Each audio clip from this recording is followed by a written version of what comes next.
There's only a few though that I probably like the best. So let's do patella first, and then we'll do lateral knee. So essentially, some of the areas that need support are going to be the inferior pole, right? Because that's right where the tendon attaches, and we can get some patellar tendinopathy or early patellar tendinitis. There's also the fat pads, they can get irritated, so sometimes they also need support. So for that, we're just going to do a nice little lift, and we're going to help kind of create, do you know the knee braces that have the little hole inside, and sometimes they have this little like hard C that's sitting in there that you can kind of put where you need it? So early on, like I'd say probably 20 years ago, maybe even longer, they talked a lot about the tracking of the knee, right? That has to track properly, and a lot of people track laterally, and so we want to push them medially. I think some of the newer research is almost debunking some of this tracking stuff. So I never really taped heavily like you saw in your manuals. We had Jenny McConnell's work. I really never taped heavily like that. I like the concept of kinesiotape for the knee because it's such a movable joint, and people are walking and bending and sitting and standing that the tape pops off. It doesn't stay on very well. So I always liked this for the knee. So this concept of like the people who track laterally, it's like, is it really tracking, or is it abnormal force through the muscles attaching there? So, and then there's the concept of the lateral tilt, right? So that most people kind of laterally tilt. Is that more efficiency of the VMO? Like, I think some of that's all in question right now.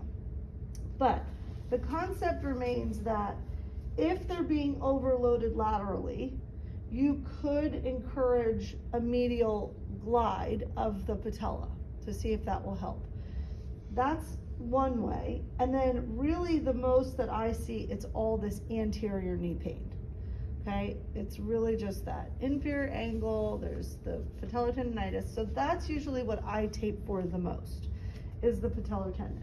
So what I'm gonna have you do is bend your knee. So we always want the tissue to be taut, okay, with kinesiotape. That is one of the original principles from Kenzo Kase, who originally developed the technique, is that it always needed to be on stretch in order for the lifting to happen once the tape goes on. So if the tape goes on, it creates this lift, which then allows lymph and blood flow more naturally.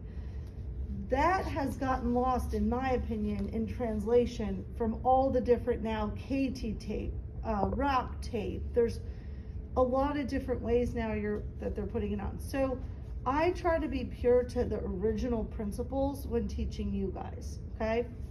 So everything needs to be really on stretch, and then apply your tape, okay? So that's how I'm gonna teach you.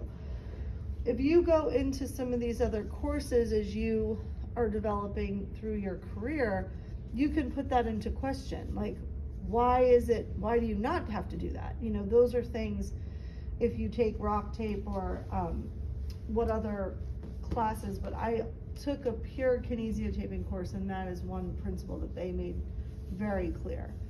So what we'll do is just kind of like really simple, doesn't need that much. I always like to round my edges. Now, if I'm not going to see this person for a couple days, I would do a light spray because I do think it helps adhese. What you want to do here is you're going to take off the middle portion of the kinesiotape, leaving the two pieces for your fingers, okay? Because again, once you start to put your fingers on the adhesive, it's going to deactivate the glue. It's going to start to kind of wipe that away, so we don't want that. What we're going to do here is we're going to create a stretch about 50%, so enough to sort of see the waveform, and then I'm going to push it right into the knee, and I'm gonna wrap up and around. Okay, and then I'm just gonna take my little edges off and I'm gonna just try to continue rounding it up. So you see here we can kind of support underneath the fat pads and then the patella as we come around. Now I could have even made that a sharper angle, almost making it look like one of those knee braces, right? That has the little hole in the middle.